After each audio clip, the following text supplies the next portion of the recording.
Let's go.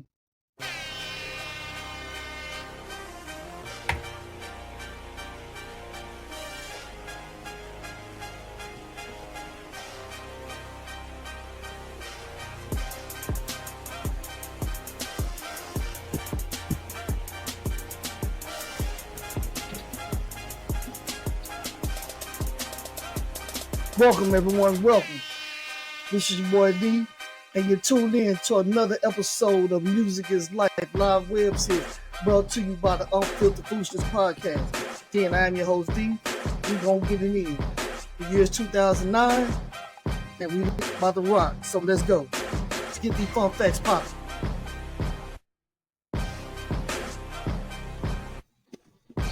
On January 1st of 2009, an unarmed Oscar Grant III was shot and killed by a Bay Area rapid transit police officer at Fruitville Station. The incident was later turned into a movie by Ryan Coogler in 2013, where Michael B. Jordan plays Oscar Grant.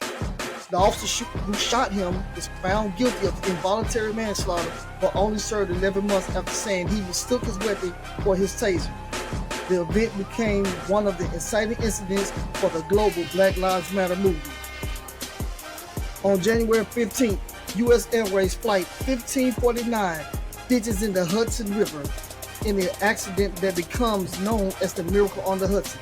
As all 155 people on board were rescued, it as well was turned into a movie titled Sully, directed by Clint Eastwood, starring Tom Hanks. On January 20th, Barack Obama is sworn in as the 44th President of the United States of America, becoming the first African American to hold the office.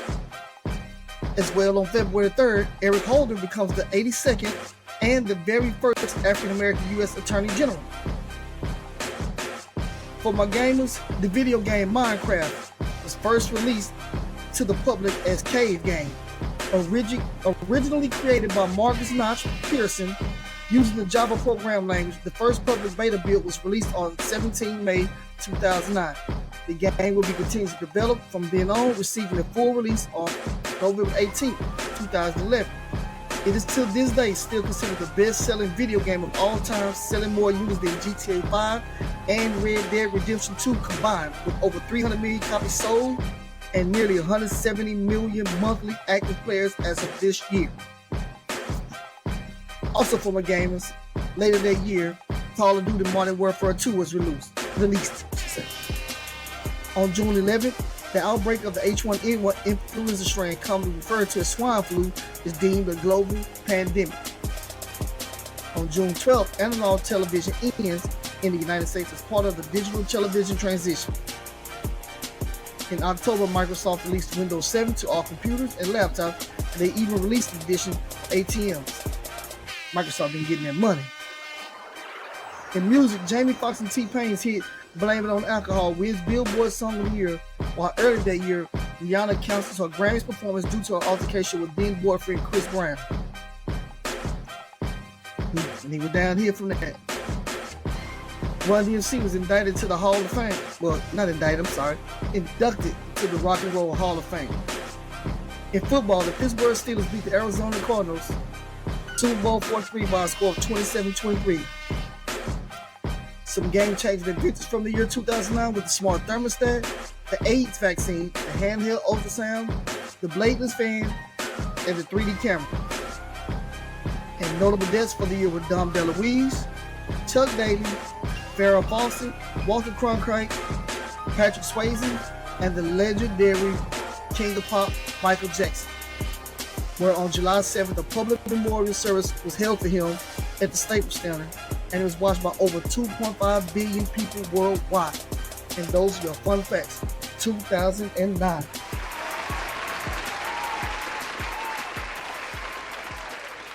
So, what's been going on, y'all? I know it's been a good old minute. All right. So our intro song was Drake's Forever featuring Kanye, Lil Wayne, Eminem from the LeBron James More Than a Game soundtrack movie. My original intro song was the Slim Thug Associates but YouTube gonna block the lyrics, so I had to come up with a background. But for all my H time people, and I said it like they say, H time.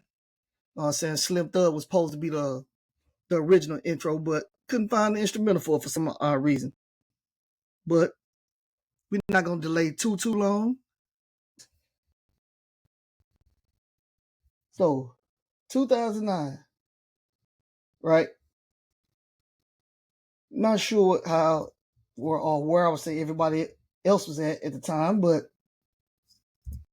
me, first half of the year, I was in the good old sandbox of Iraq.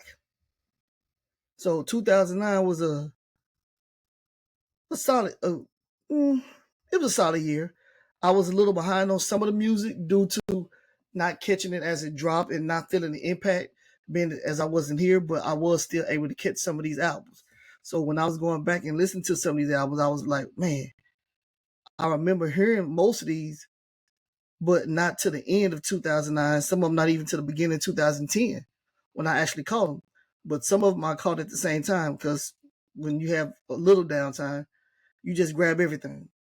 But so let's go on and get this hip hop going since we started with the energy. I got a couple honorable mentions on here. So I'm gonna get those out the way first, my honorable mentions for hip hop. Of course, I don't have to mention my boy Joe Budden. He dropped his Patty Room album that year. Um, I, everybody knows I'm a big Joe Budden fan, hands down. Can't say nothing about it, say bad about it, but Patty Room, solid effort from him. One of his best projects, but he did have some cuts on there. Like he had my personal favorite Joe Budden song on that album, which was X's. Dope song. He also had his Blood on the Wall track on there where he was dissing Prodigy. He had the future. I want to say the future was on there, where he actually he resolved his beef with the game, and they recorded a track together for that album. Who else? My guys, Method Man and Redman dropped the Blackout 2 that year. You know what I'm saying? They had Ayo was on there. They had Hey Zulu, This International, Blackout 2, another solid project. I'm always rock with the boy Myth. You know what I'm saying? He in my top 5. That's me. My boy Slim Cutter. His boy dropped his album. Him and Hood, but my boy Slim Cutter said this is one of his favorites. The boy Kiss. He dropped The Last Kiss that year. You know what I'm saying? He had, of course, had one more step on it that I was feeling. Things I've been through with that Luther sample, cold. But that boy snapped on that joint.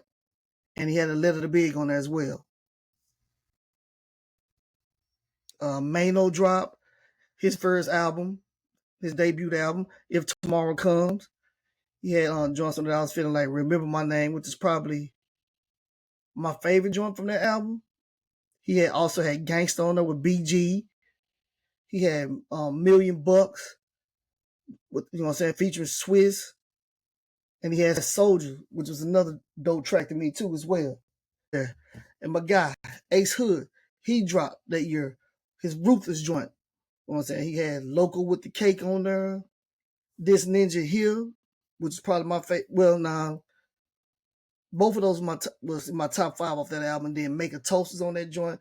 That's probably my favorite song off that album. He had Overtime on there. He had the joint Champion on there. Ace Hood made solid projects. And still to this day he do. Ace Hood is a very underrated artist. People overlook him because he's no longer with Khaled no more. So he went completely independent and doing his thing on his own. And he's still getting it in. So yeah. And my last honorable mention that I want to mention, Busta Rhymes dropped that year. He dropped the Back on My Bullshit. He had A-Rap Money on there. I'm saying he had Respect My Conglomerate with him, Wayne, and Kiss. Like I say, Slim Thug dropped The Boss of All Bosses. He had Associates with Zero. He had I Run. He had Thug. You know what I'm saying? Those are joints off that album. And like I say, you had Juvie dropped his Cocky and Confident album. I rocked it. I bumped that a lot. And Fabulous dropped his Loso's Way album that year.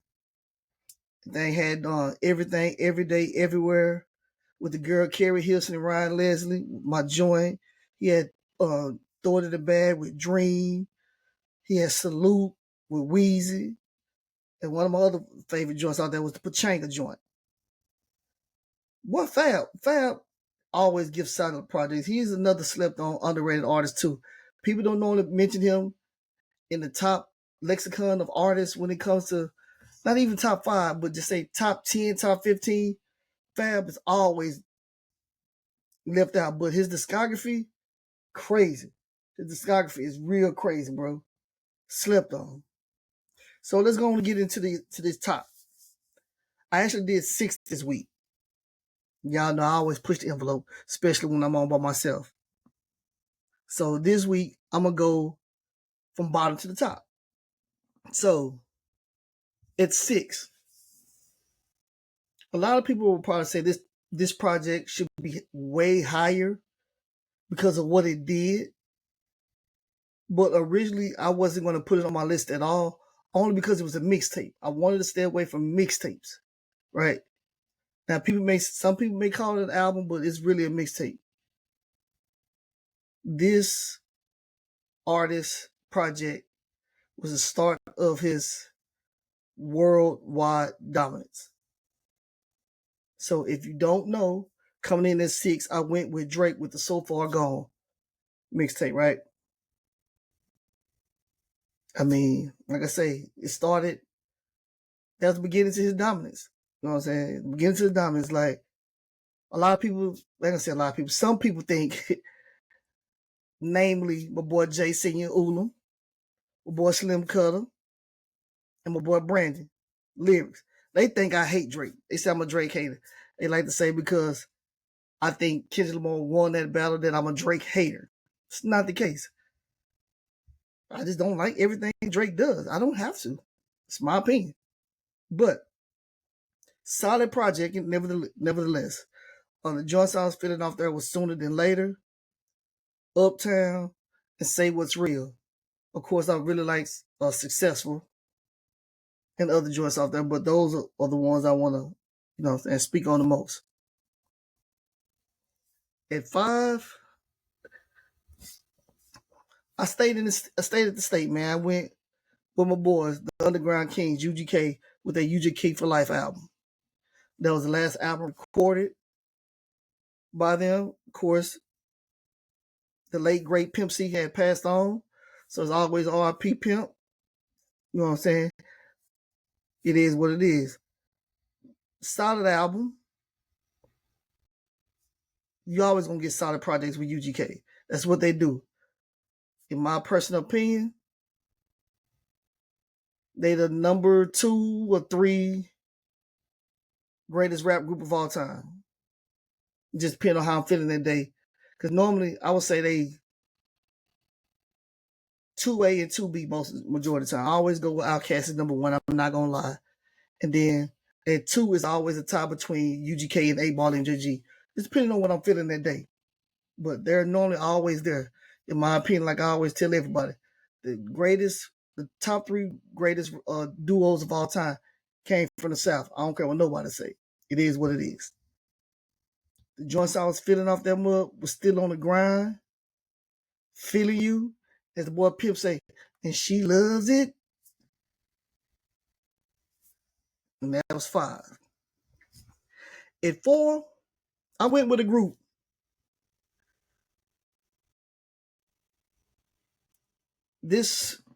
When I was doing music myself, for those who don't know, I used to play around with rap. Did a couple mixtapes myself. Made a couple songs. Never really actually released an album. Just released mixtapes. I actually still have probably a good 50 to 100 songs that I never released that was recorded. Have enough to put out at least a full album, but the music is old. I have enough songs to put out a combined album with one of my partner Wallace, but need to hear that's rambling. what was I was saying? Like there was a point in time where I wanted to create a rap group.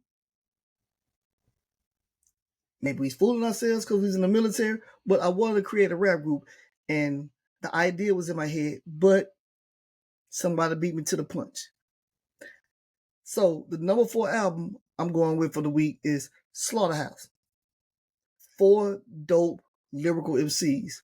Mr. Joe Budden, Rush the 5'9", Joel Ortiz, and Crooked Eye. They did exactly what I wanted to do with the group album, only they was more popping. And be honest, they better rappers. I'm not gonna lie, they are. But they dropped their self-titled album, Slaughterhouse, and the albums I was feeling on that joint, The One, Cuckoo, which is probably my favorite joint off there, and Salute. So Slaughterhouse comes in at 4. At 3, you know what I gotta put my boy in there. Hova the God. I'm going with Jay-Z's The Blueprint 3. What really can I say about that album? Not much. You know what I'm saying? Because like I'm just a fan of Jay-Z, right? I know a lot of people, especially in the South, who don't like him. They hate him. But I'm not one of those ones, right? I'm always be a big Jay-Z fan. Now I'm not gonna lie, I haven't liked everything he does. I don't like every song, I don't like every album. But I did like this one, and he's unfortunately in the news right now for some very unsavory things. But that's for a different show that I do. But we here. So the songs that I'm gonna highlight off the album was Real As It Gets, the boy Jeezy, Already Home. I believe that's Kid Cudi. And on to the next one with him and Swizzy. That's number 3. At 2, these but funny that they come in at 1 and 2 because they actually had a personal beef. But at 2, I went with 50 Cent Before I Self-Destruct. That album, I want to say, was probably 50's last good album, in my opinion. He's had, of course, multiple projects since, with a bunch of mixtapes and other albums, but they wasn't as good as his earlier things. His earlier works, I would say his probably first 3 or 4. And this was his last one of his run, in my opinion. Before I Self-Destruct had Could Have Been You. I really like that joint. I really like Psycho with him and M. Okay, You Alright. Flight 187. 50 had some joints on that joint. That was probably, I'd have to think about it. That could be my favorite 50 album. Could be. I know I'm partial to The Massacre. I was never a Get Rich or Die Trying fan. Even though to some people that's blasphemy. Good, solid project, good project. I'm not going to hate and say it wasn't a good project. I was a Ja Rule fan, so I didn't like 50. So that's the reason why I never liked Get Rich or Die Trying. But The Massacre and Before I Self-Destruct, very solid projects from 50, and I really like those. And my number 1 album for hip hop for the week, I said they was beefing, was the boy Rick Rose with the Deeper the Rap. He had Mafia Music on there. He had Yacht Club on there. Rich Off Cocaine on there. Say what you want about Ross. You can call him fake. You can call him Officer Ricky. You can call him a CO. You can call him whatever you want to call him. For me, I just want to hear good music. Right? He can be lying to me, but if it make it sound good, I want to hear it. Because most of these rappers is lying anyway. That's what they do. They lie. Cannot deny the man has talent and he can rap. If anybody say he can't rap and make good music, they lying to whoever they saying it to, and they lying to themselves. because they just being a hater.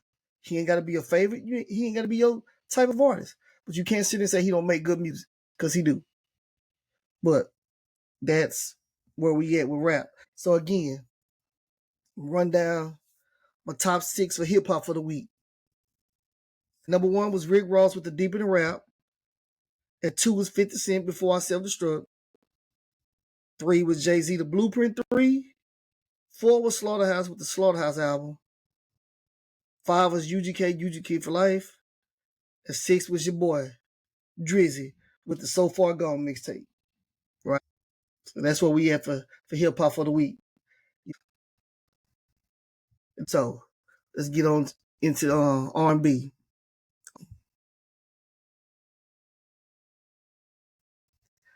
R&B was solid, real solid. I picked five to six albums, but you know, it is what it is. Had a couple of joints that was honorable mention that had maybe one or two. Some even only had 3 good joints on it that I really like, but which made them cool. But the project just wasn't enough to make the list. I did have a list, an R&B list sent in by one of my normal guests, but she couldn't get on. She didn't give me a hip hop. She didn't get the list. She was only able to do an R&B. So that's for Miss Valencia, Queen V. I'm saying shout out to her. Her R&B list for the week was Maxwell's Black Summer's Night, Miss Carrie Hilson in a Perfect World, R. Kelly's Untitled. She threw a curveball with Melanie Fiona with The Bridge, and she went Jay Holiday's Round 2. So cool. But let's get into my list. So again, let's get the honorable mentions in first. So the first honorable mention I'm gonna go with is LaToya Luckett's Lady Love album. I've always been a LaToya Luckett fan, right? She had Regret on there with the boy Luda, dope. And I also like the Drain song off the album. Those are the top 2 songs I liked off the album, Regret and Drain. The next one I'm gonna go with is Chrisette Michelle's with her Epiphany album. Chrisette Michelle, I believe that was her debut album. Made very good music.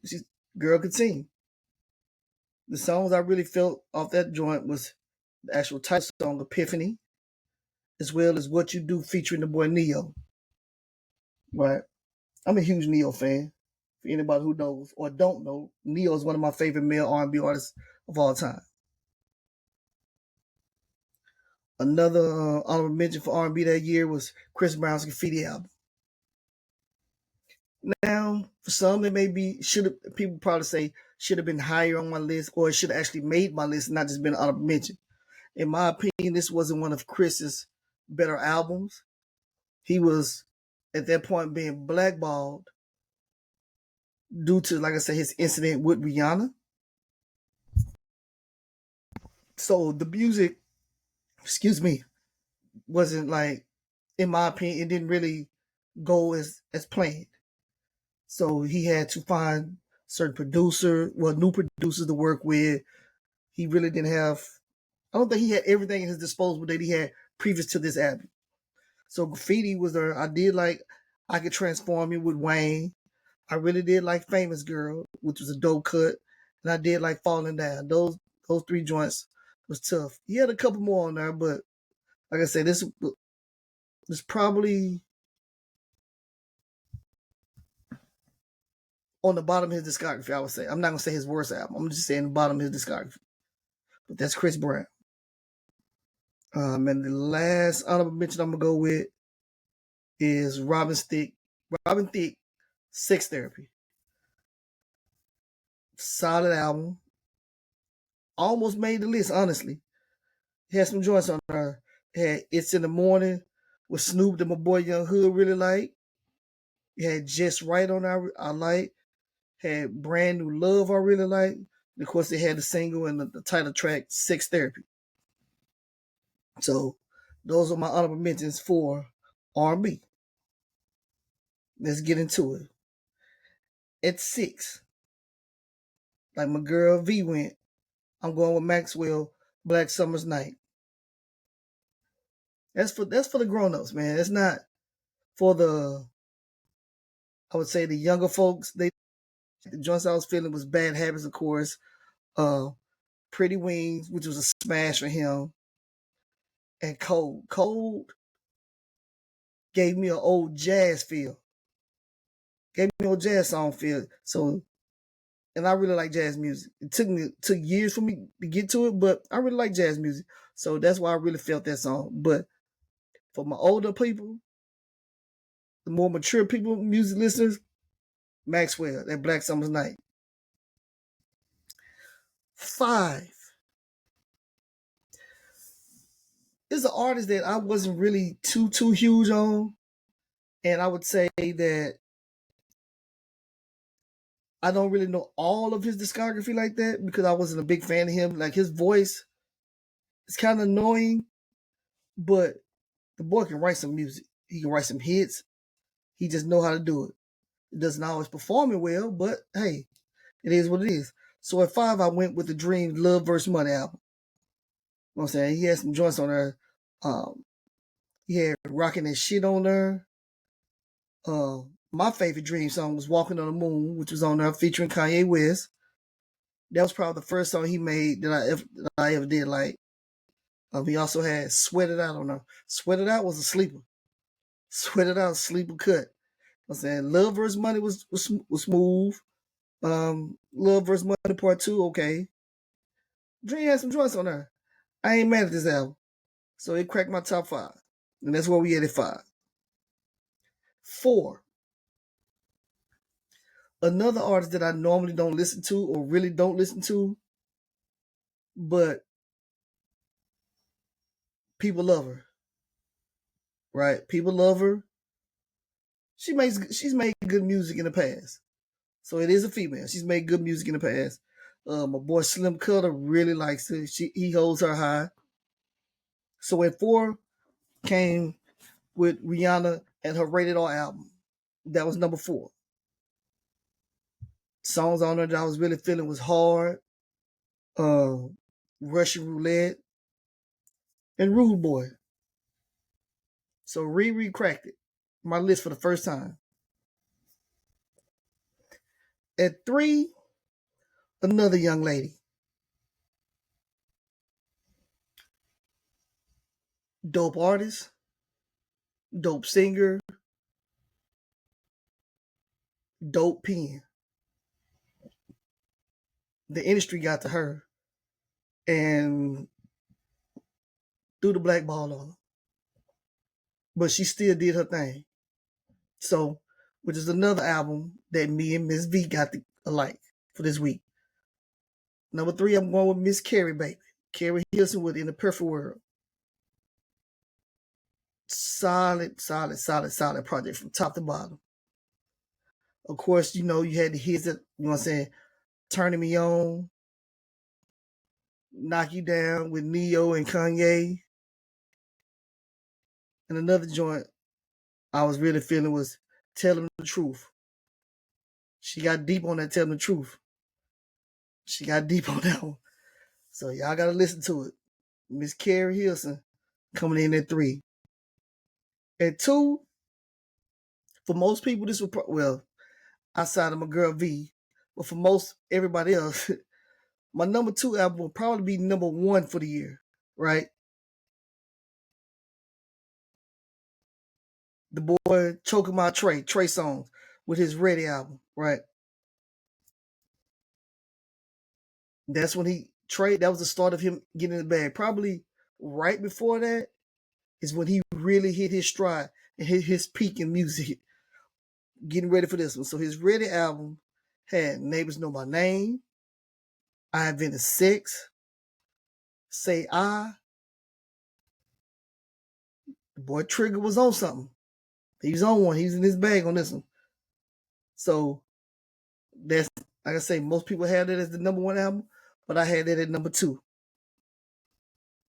And last but not least, at number 1, This artist took me by surprise when I first met him. He was a little off-putting because he seemed to be arrogant, but I took it as him just being very sure of his music. And the boy made very good music. Like most people probably wouldn't have this on their list. I did because I listened to this album a whole lot. A whole lot. Pretty much this whole album, except maybe one song that I would listen to. But even then, I still listen to it. But that whole album was dope to me. So coming in at number one for the year for me was Ryan Leslie with his self-titled album, Ryan Leslie, his debut album. I don't even know what to say. Believe it or not, I'm gonna say this. I found him due to 50 Cent. 50 Cent remixed his single and had it on the mixtape.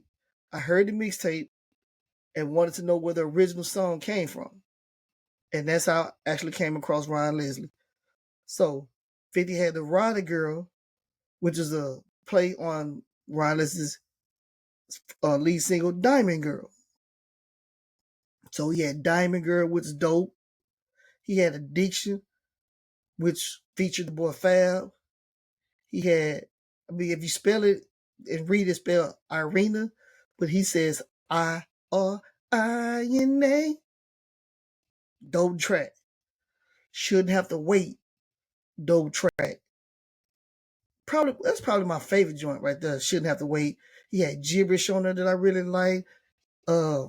He had the boy Mano on the joint. I forgot what's the name of the song. I can't think of it right off the top of my head, but Mano was featured on that joint. He had Valentine on there. Just a dope album all the way around to me. Just a dope project. And that's Ryan Leslie. So, recap for my R&B. At 1, I went Ryan Leslie with the Ryan Leslie Project. At 2, I went Trey Songz with the Ready album. 3, I went Carrie Hilson with In a Perfect World. 4, I went with Rihanna with the Rated R. 5, I went The Dream, Love vs. Money. And 6 was Maxwell Black Summer's Night. And the honorable mentions for the week was Robin Thicke's Sex Therapy, Chris Brown's Graffiti, Chrisette Michelle's Epiphany, and LaToya Luckett's Lady Love. So, as we get ready to wind down for the 2009 year, again, this is Music is Life, brought to you by the Unfiltered Foolishness Podcast. Y'all can follow me at Twitch at DPatterson214, Instagram D_Patterson214, at YouTube at DealsPatterson807, and at TikTok at DPatterson214. So it's pretty much DPatterson214 and everything, except at YouTube because it was already taken. Unfiltered Foolishness Podcast. Like I say, it is what it is. Music is Life web series, Conversation After Dark web series. I have my sports series with my other guys with the Old Head Show. So again, Music is Life 2009. I appreciate y'all for tuning in, whether it be on Twitch, X, YouTube, Facebook, and rocking out with y'all boy for the last half hour to an hour. I'm holla at y'all. Peace.